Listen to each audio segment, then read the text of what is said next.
오늘 우리에게 주시는 하나님의 말씀은 신명기 4장 4절부터 10절까지 말씀입니다.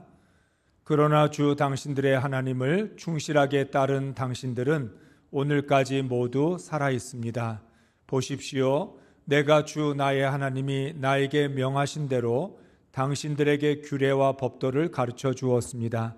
당신들이 들어갈 차지할 땅에서 당신들이 그대로 지키도록 하려고 그렇게 가르쳤습니다.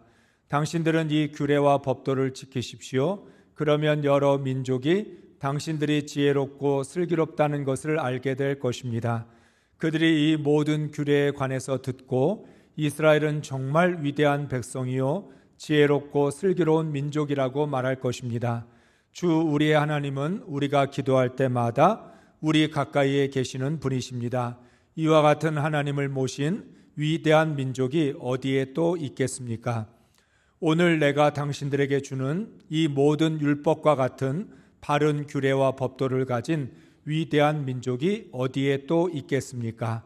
당신들은 오로지 삼가 조심하여 당신들의 눈으로 본 것들을 잊지 않도록 정성을 기울여 지키고 평생 동안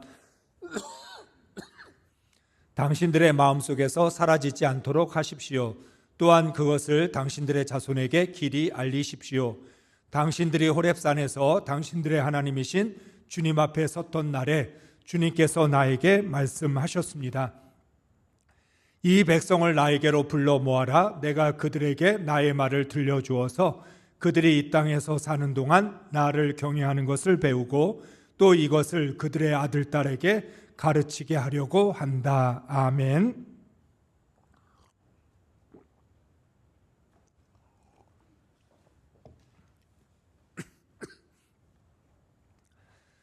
할렐루야. 구월을 시작하게 하신 하나님께서 9월 한 달 동안 우리의 모든 삶을 책임져 주시고 인도해 주실 줄로 믿습니다. 하나님의 은혜의 원칙을 따라서 은혜로 살아갈 수 있기를 주의 이름으로 축복합니다. 하나님은 모세의 간절한 기도에 그만해도 좋다, 족하다라고 응답을 하셨습니다. 그런 하나님께서 바울이 자신의 육체의 가시를 제거해달라고 하는 기도에는 내 은혜가 내게 족하다라고 응답을 주셨습니다. 놀랍게도 구약의 모세와 신약의 바울이 똑같은 하나님의 응답을 받은 것입니다. 그만해도 족하다, 내 은혜가 내게 족하다 하는 이 족하다라고 하는 단어는 같은 뜻입니다. 이 말의 뜻은 너에게 많다라고 하는 뜻입니다. 하나님께서 모세의 기도에 그만해라 그렇게 말씀하신 건 부정적인 의미로 다가옵니다. 그런데 족하다라고 하는 말의 뜻 속에는 이미 너에게 주신 하나님의 은혜가 많다라고 하는, 은혜가 충분하다라고 하는 뜻이 담겨 있습니다. 마찬가지로 바울이 육체의 가시를 제거해달라고 3번씩이나 하나님께 간구를 했는데 하나님께서는 내 은혜가 내게 족하다, 너에게 하나님의 은혜가 충분하다라고 말씀합니다. 보통 우리는 우리의 기도가 응답되지 않으면 하나님의 은혜를 받지 못한 것으로 받아들입니다. 하나님의 은혜를 나는 받지 못했다. 그래서 하나님 내 기도를 거절하셨다. 나는 은혜를 받지 못한 사람이라고 생각을 하는데 하나님은 반대로 말씀합니다. 네가 은혜를 받지 못해서가 아니라 받은 은혜가 너무 많기 때문에 족하다, 충분하다라고 말씀을 한 거죠. 그러니까 그만해도 족하다라고 하는 말 속에는 이중적인 의미가 담겨져 있습니다. 부정적으로 생각하면 그만해, 거절이죠.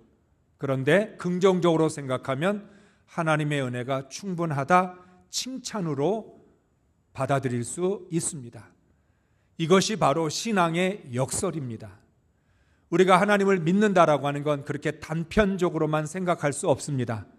하나님이 주시는 은혜 속에는 구원과 심판이 같이 있죠. 우리는 구원도 받지만 심판도 받습니다. 복을 받기도 하지만 저주를 받기도 합니다. 하나님의 사랑을 받기도 하지만 동시에 하나님의 벌을 받기도 한다라고 하는 거예요. 그렇기 때문에 우리가 이 두 가지를 다 이해하고 받아들일 수 있어야 그게 진짜 믿음이라고 말할 수 있습니다. 다시 말하면 자기 중심적으로 내가 좋은 대로만 해석하는 게 믿음이 아니라 믿음이 가지고 있는 서로 상반되는 역설, 나는 하나님의 구원도 받지만 하나님의 심판도 받고 하나님의 복도 받지만 하나님의 저주도 받고 하나님의 사랑도 받지만 하나님께 벌을 받을 수도 있다. 하나님은 내 기도에 그만해, 더 이상 이 기도의 제목 가지고 기도하지 마라 말씀하실 수도 있고, 네가 지금까지 받은 은혜로 충분하다, 네가 여기까지 하나님의 사명을 감당했으면 너는 충분하다라고 그렇게 말씀하시기도 한다라고 하는 거죠. 그렇기 때문에 우리는 이 신앙의 역설을 깊이 이해해야 될 필요가 있고, 하나님의 말씀 속에 담겨져 있는 서로 상반되는 의미를 우리는 깨달아야 될 줄로 믿습니다. 우리의 인생의 임기가 끝날 날이 반드시 있을 겁니다. 그런데 인생의 임기를 마칠 때 나는 하나님께 어떤 말을 듣게 될까요? 너는 지금까지 충분히 믿음으로 살아왔다. 너에게는 하나님의 은혜가 풍성했다. 너는 하나님의 말씀대로 순종하고 충성되게 살았다라고 칭찬을 받게 될까요? 아니면 하나님께 인정을 받지 못하게 될까요? 결국 우리가 인생의 임기가 정해져 있다면 우리는 그 마지막 임기를 어떻게 맞이할 것인지를 지금부터 준비해야 합니다. 오늘이라고 하는 삶은 내 인생의 마지막을 준비하는 시간이기도 합니다. 그렇기 때문에 단순히 오늘이라고 하는 하루만을 살려고 하지 말고 내 인생의 임기의 마지막 날이 올 때 나는 그 인생의 임기의 마지막을 어떻게 맞이할 것인가, 다르게 말하면 인생의 결론을 어떻게 맞이할 것인가, 신앙의 결론을 어떻게 맞이할 것인지가 준비되어야 될 줄로 믿습니다. 그런 의미에서 우리는 은혜의 원칙을 따라서 하나님의 인도하심을 받으며 살아야 되고, 하나님이 말씀해 주시는 대로 인생을 해석하고 바라보면서 살아가야 될 줄로 믿습니다. 모든 나라들은 각자 나라들마다 자신의 법과 가치와 종교와 문화가 있습니다. 우리는 이런 것들을 핵심적인 원칙이라고 말을 할 수 있습니다. 그 나라가 갖고 있는 법, 가치, 종교, 문화라고 하는 것은 그 나라를 이끌어가는 핵심적인 원칙인 것입니다. 그래서 각 나라들은 이 핵심적인 원칙 위에서 질서를 유지하고 발전을 합니다. 또한 각 나라 백성들은 이 핵심적인 원칙에 따라서 세계관과 가치관을 갖게 됩니다. 그런 의미에서 이스라엘 백성들은 애굽에서 종살이 할 때 애굽의 핵심적인 원칙의 영향을 받아서 세계관과 가치관과 인생관을 갖게 되었습니다. 이스라엘 민족이지만 이미 그들의 조상으로부터 하나님의 택함을 받은 백성들이기는 했지만 애굽에서 살고 있는 동안만큼은 애굽의 법과 애굽의 가치와 애굽의 종교와 애굽의 문화에 영향을 받을 수밖에 없었다는 거예요. 그러니까 이스라엘 백성들이 출애굽을 했지만 광야에서 그들은 하나님의 법과 하나님의 원칙으로 살았던 것이 아니라 오랜 시간 430년 동안 애굽에서 철저히 길들여졌던 애굽의 핵심적인 원칙들을 가지고 살았던 것이죠. 그 모습이 가장 잘 나타나는 게 광야에서 문제에 부딪히기만 하면 이스라엘 백성들은 뭐라고 이야기했습니까? 애굽으로 돌아가면 좋겠다. 왜 우리를 애굽에서 데리고 나와서 이 고생을 시키느냐? 우리를 광야에서 죽게 만들려고 하는 하나님의 계획이냐? 이런 식으로 하나님께 불순종을 하고 거역을 했던 것이죠. 왜냐하면 그들은 아직도 하나님의 법을 따를 준비가 안 돼 있고 하나님의 원칙대로 살 준비가 되어 있지 않았기 때문입니다. 광야에서 하나님의 백성이라고 인정을 받았지만 그들은 여전히 애굽의 세계관, 가치관, 인생관을 가지고 살았던 것입니다. 그래서 40년을 방황해야만 했습니다. 자신들의 애굽의 가치관과 세계관을 버릴 때까지 그 모든 그들을 오랫동안 지배해왔던 정신과 또는 영적인 세계에서 벗어나기 위하여 40년이라는 시간이 흘러야만 했다는 것이죠. 우리들도 마찬가지입니다. 우리는 구원받기 전에, 하나님을 알기 전에 우리는 세상의 원칙 가지고 인생을 살아왔습니다. 당연히 우리는 세상에 길들여져 왔고 세상의 문화에 익숙합니다. 세상적인 인생관, 세상적인 가치관을 가지고 살아왔던 것입니다. 그런데 구원을 받았습니다. 문제는 구원을 받았을 뿐이지 우리는 여전히 세상의 가치관과 세계관을 가지고 살고 있다는 거죠. 그래서 우리는 이스라엘 백성들과 똑같이 신앙생활에 어려움을 겪게 되면 나 다시 세상으로 돌아갈까? 나 그냥 예전으로 되돌아갔으면 좋겠어. 나 하나님을 떠나서 좀 세상에 가서 그냥 어울려 살았으면 좋겠다. 이런 마음이 계속 일어나게 되는 거죠. 상황과 환경에 따라서 우리의 신앙이 오락가락합니다. 상황과 환경에 문제가 없을 때는 그래, 내가 예수 믿기 잘했지, 내가 구원받은 그리스도인이지, 하나님의 은혜로 살아가야지, 이렇게 마음을 먹었다가도 내가 원치 않는 상황이나 환경을 만나게 되면 내가 예수 믿은 걸 잘못 믿은 거 아닐까? 내가 이러려고 신앙생활을 하는 걸까? 회의를 갖게 되고 의심을 품게 되고 그래서 흔들릴 수밖에 없다라고 하는 거죠.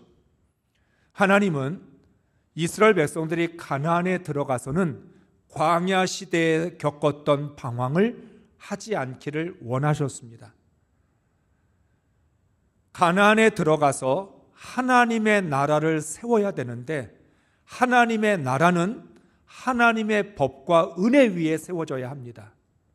만약에 하나님의 나라가 하나님의 법과 하나님의 은혜 위에 세워져 있지 않으면 그들은 상황과 환경에 따라 계속해서 흔들릴 수밖에 없고 무너질 수밖에 없을 것입니다. 그래서 모세는 이스라엘 백성들에게 어떻게 하나님의 나라를 세워야 하는지를 말씀하고 있는 것입니다. 1절의 말씀을 읽습니다. 이스라엘 자손 여러분, 지금 내가 당신들에게 가르쳐주는 규례와 법도를 귀담아 듣고 그대로 지키십시오. 그러면 당신들이 살아서 주 당신들 조상의 하나님이 당신들에게 주시는 땅에 들어가서 그곳을 차지하게 될 것입니다. 아멘. 이스라엘이 가나안에 들어가는 그 시대뿐만 아니라 역사 속에서 모든 나라들은 생존을 가장 걱정했습니다. 나라가 세워진 다음부터 우리나라가 과연 얼마나 오랫동안 유지될 수 있을까? 우리나라를 얼마나 지킬 수 있을까? 나라의 생존과 번영이 가장 중요한 목적이었습니다. 나라가 망하면 소용없어요. 나라가 더 이상 발전하지 못하고 번영하지 못한다면 다른 나라에 사로잡힐 거예요. 그러니까 모든 나라들에게 있어서 가장 중요한 것은 생존과 번영입니다. 생존과 번영을 위해서라면 신도 바꿀 수 있고 가치도 바꿀 수 있고 문화도 바꿀 수 있습니다. 우리를 지켜줄 수 있는 신이라면 지금까지 섬겼던 신을 버리고 지켜줄 수 있는 그 신을 섬길 수 있습니다. 나라의 모든 질서와 체계도 바꿀 수 있어요. 번영을 위해서라면 누구와도 손잡을 수 있고 살아남을 수만 있다면 언제든지 자신들의 가치를 버릴 수 있는 거죠. 왜냐하면 모든 나라들은 자신의 생존과 번영을 책임질 수 없기 때문입니다. 자기들이 최선을 다하여서 군사력과 경제력과 정치력과 외교력을 동원해서 나라를 지켜보려고 애를 쓰지만 지킬 수 있는지 없는지가 불확실합니다. 그런데 하나님께서 이스라엘에게 이스라엘 백성들은 생존과 번영을 걱정하지 말고 하나님의 규례와 법도를 지키는 일에만 집중해라. 너희들이 신경 쓰고 너희들이 힘써야 될 것은 어떻게 이 나라를 생존할 수 있을까? 우리가 어떻게 이 열방들의 틈 사이에서 버티고 살아남을 수 있을까? 번영할 수 있을까가 아니라 하나님의 규례와 법도를 지키면 너희들은 살아서 하나님이 주시는 땅에 들어가고 그곳을 차지하게 될 것이다. 너희의 마음과 생각을 다른 데 두지 말고 하나님의 규례와 법도를 귀담아 듣고 그것을 지키는 일에만 마음을 두라고 말씀하고 있는 것입니다. 그럼에도 불구하고 이스라엘 백성들은 불안하고 두려웠습니다. 과연 하나님의 규례와 법도를 지킨다고 우리가 열방들 사이에서 살아남을 수 있을까?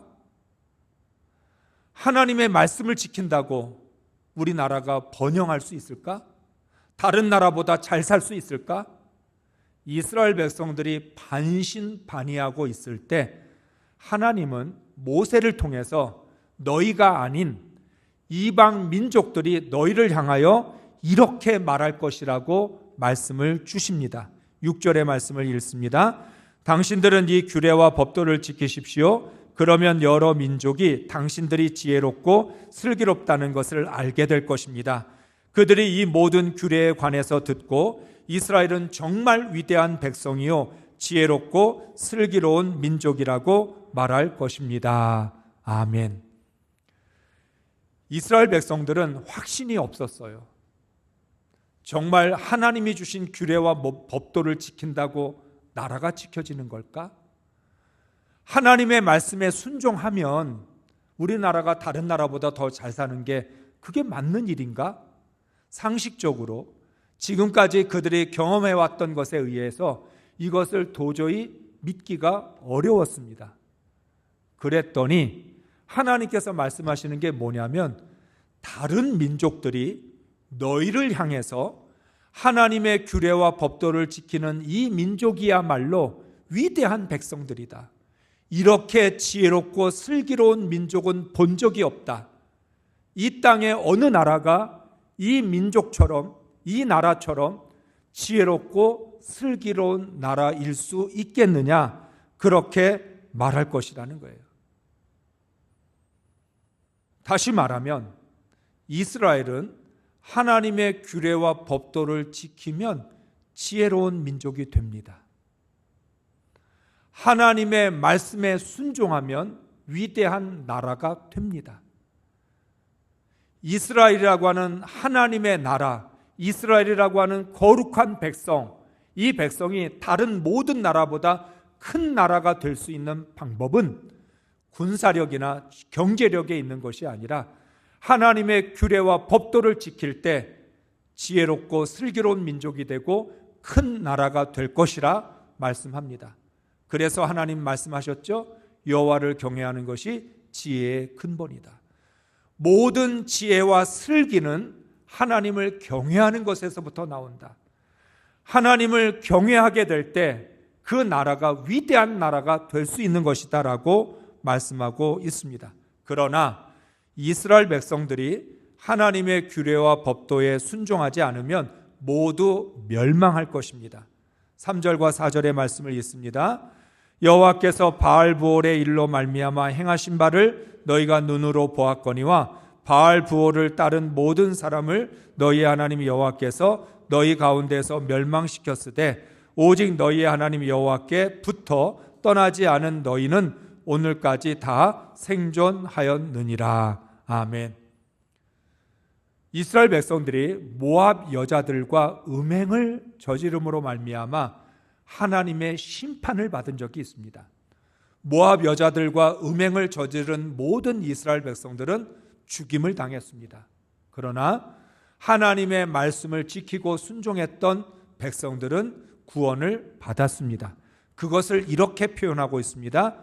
너희의 하나님 여호와께 붙어 떠나지 않은 너희는 오늘까지 다 생존하였다. 하나님께 붙어서 떠나지 않으면 생존하고 하나님을 떠나면 멸망이라고 말씀합니다. 하나님께 붙어 있을 수 있는 방법이 무엇입니까? 하나님을 경외하는 것입니다. 하나님의 규례와 법도를 지키는 것입니다. 하나님의 말씀을 지킴으로 하나님께 붙어서 떠나 있지 않으면 그들은 생존하게 될 것이죠. 이 말은 하나님을 핵심적인 원칙으로 삼으면 하나님의 인도하심과 보호하심을 받을 수 있지만 그렇지 않으면 자신의 힘으로 생존해야 합니다. 하나님께서는 하나님의 말씀을 순종하고 따르는 사람들에게 은혜를 베풀어 주십니다. 왜냐하면 하나님의 말씀을 따르지 않는다는 말은 하나님의 은혜 안에서 살지 않겠다는 이야기이기 때문에 그렇습니다. 그래서 하나님의 규례와 법도를 지키면 그 사람들은 하나님의 인도하심과 보호하심 속에 있지만 그렇지 않으면 다른 민족들처럼 스스로가 자기를 지키고 번영을 해야 하는 것입니다. 그래서 모세는 하나님을 이렇게 찬양하고 있습니다. 7절과 8절의 말씀인데 주 우리의 하나님은 우리가 기도할 때마다 우리 가까이에 계시는 분이십니다. 이와 같은 하나님을 모신 위대한 민족이 어디에 또 있겠습니까? 오늘 내가 당신들에게 주는 이 모든 율법과 같은 바른 규례와 법도를 가진 위대한 민족이 어디에 또 있겠습니까? 아멘.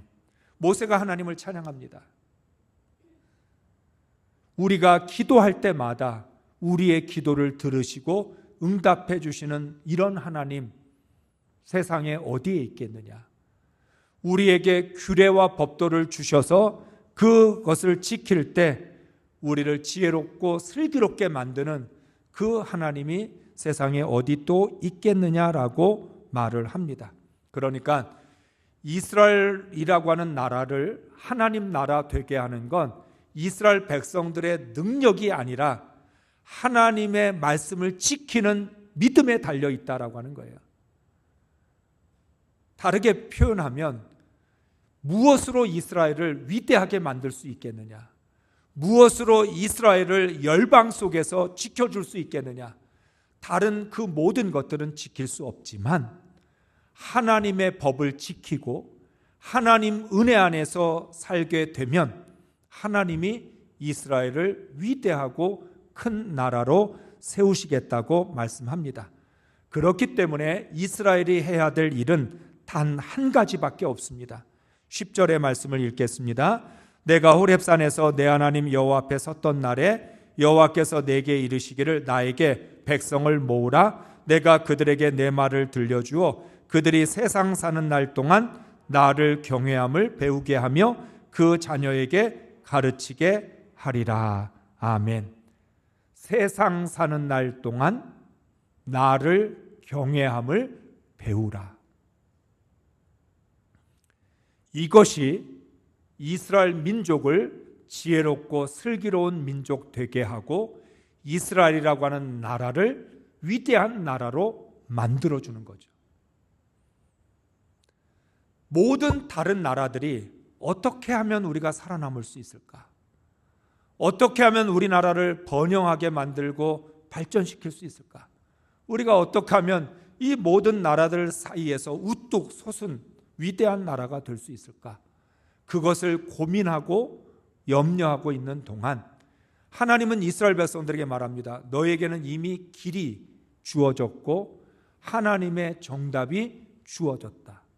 너희는 하나님 경외함을 배우기만 하면, 하나님을 온전히 경외할 줄만 알면 하나님을 경외하는 그 믿음이 너희를 위대하게 하고 너희를 지혜롭고 슬기롭게 만들어줄 것이라고 말씀한 것입니다.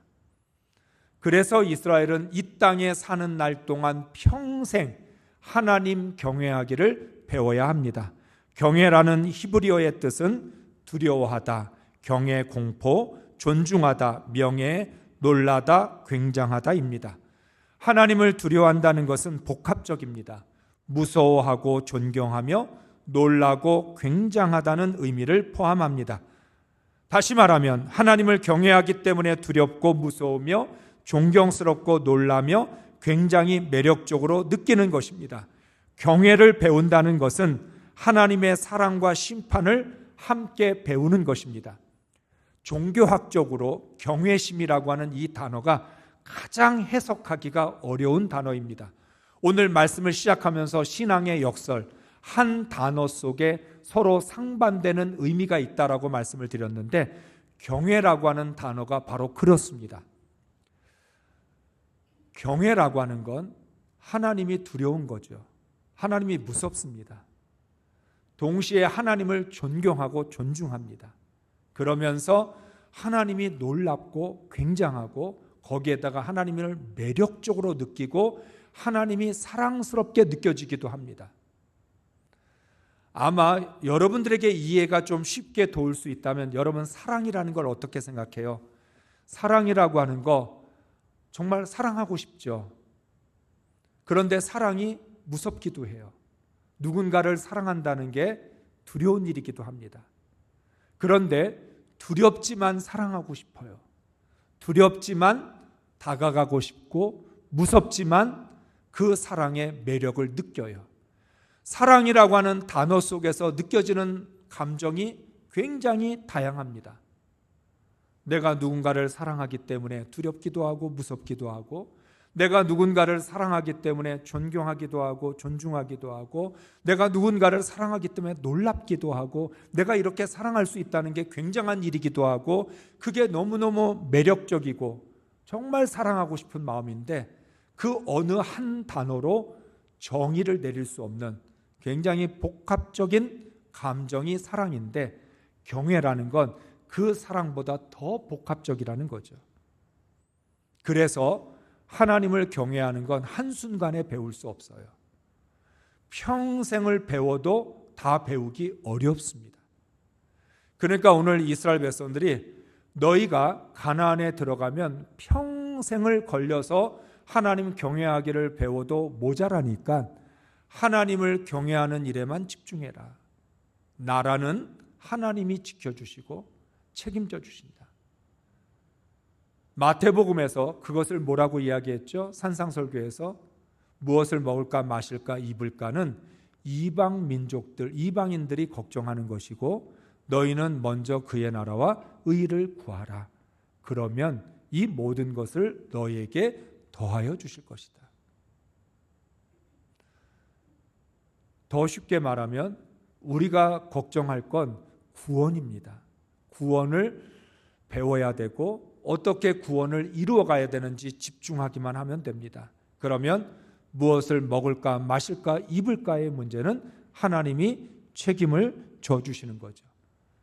문제는 뭐냐면 우리는 하나님 경외하는 걸 다 배우지도 않았으면서 구원이 뭔지도 아직 잘 모르면서 신앙의 체험을 좀 했다고, 은사를 받았다고, 성경적인 지식이 있거나 말씀에 대해서 좀 이해하고 있다고 그래서 내가 하나님 경외하기를 다 배운 줄로 착각하고 교만하는 거예요. 나 하나님 알아. 나는 하나님 경외할 줄 알아. 나는 구원이 뭔지 알고 있고 나는 그 구원을 이루어 가고 있어. 그런데 성경은 하나님을 뭐라고 얘기해요? 하나님은 우리의 지혜로 헤아릴 수 없는 분이다. 하나님은 신묘막측하신 분이고 하나님은 무궁무진하신 분이고 하나님은 우리가 헤아릴 수 없는 분이다. 그런 하나님을 경외한다는 게 그렇게 쉬운 게 아니라는 거예요.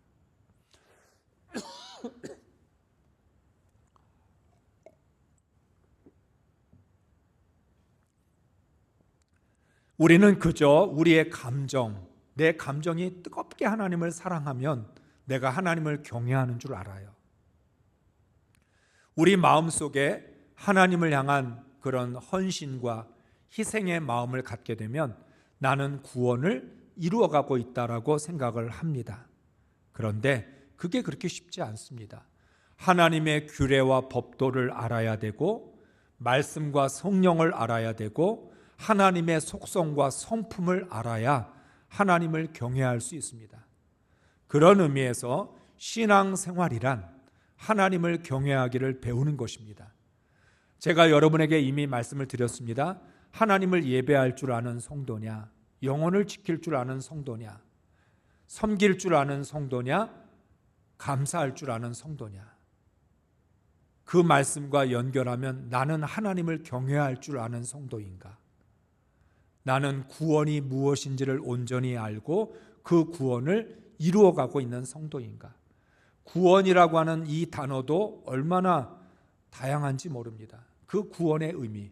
그런데 우리는 단순히 예수님이 나를 위하여 십자가에 죽으셨고 내 죄를 씻어주셨으며 부활하셔서 나를 영원한 천국으로 인도해 주신다라고 하는 의미로만 이해하고 있다면 우리는 구원을 부분적으로만 알고 있는 거죠.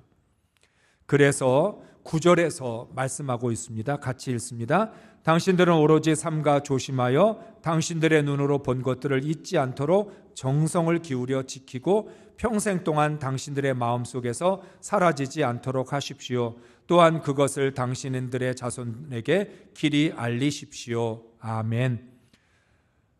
여러분들이 삼가 조심해서 여러분들이 경험한 하나님, 여러분이 만난 하나님, 여러분이 경험한 구원, 그것들을 마음속에서 사라지지 않게 하고 또한 그것을 우리의 자손들에게까지 알려주어야 된다라고 하는 거예요.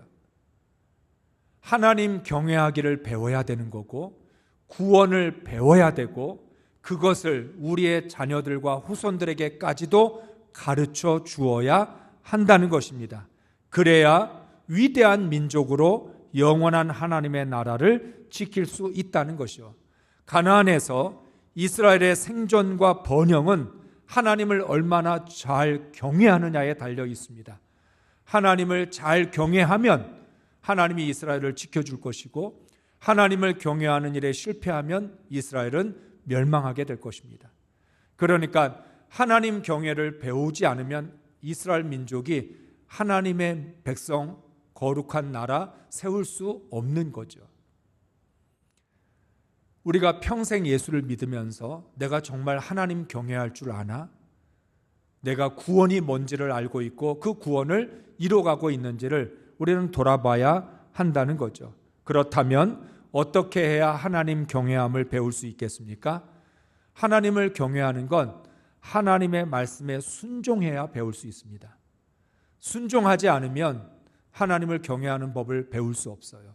순종할 때만 배울 수 있습니다. 또한 하나님의 말씀에 가감하지 말아야 됩니다. 사람들은 자꾸만 하나님의 말씀에다가 자신의 생각, 자신의 경험을 덧붙입니다. 하나님의 말씀에 자기의 생각을 더하기도 하고 하나님의 말씀을 빼기도 합니다. 하나님의 말씀을 가감하게 되면 하나님을 경외할 줄 모르게 됩니다. 뿐만 아니라 하나님의 말씀이 내 마음에 잘 새겨져 있어야 됩니다. 마음에 새겨져 있는 말씀, 그 말씀으로 우리가 살아야 하나님 경외하는 것이 어떤지를 알 수 있는 거죠. 제가 계속해서 예배를 강조하면서 말씀을 드렸습니다. 예배는 하나님께 드리는 거다. 예배는 나에게 드리는 게 아니라 하나님께 예배를 드리는 것이기 때문에 나의 예배를 받으시는 하나님께서 예배를 받을지 안 받을지를 결정하는 거다. 그런데 우리는 나 자신에게 예배를 드리는 것처럼 예배를 드리고 있기 때문에 내가 예배를 받을지 안 받을지를 결정하고 있다는 거죠. 하나님을 경외하는 거지 나를 경외하는 게 아닙니다. 내 감정을 경외하는 것도 아니고 내 생각을 경외하는 것도 아닙니다.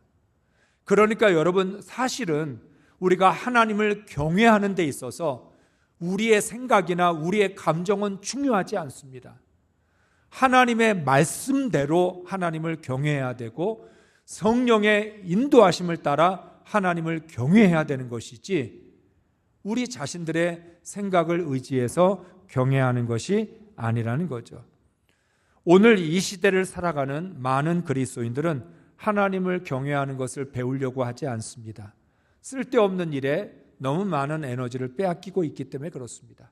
중요하지도 않은 것에 거기에 시간을 소모하고 있습니다.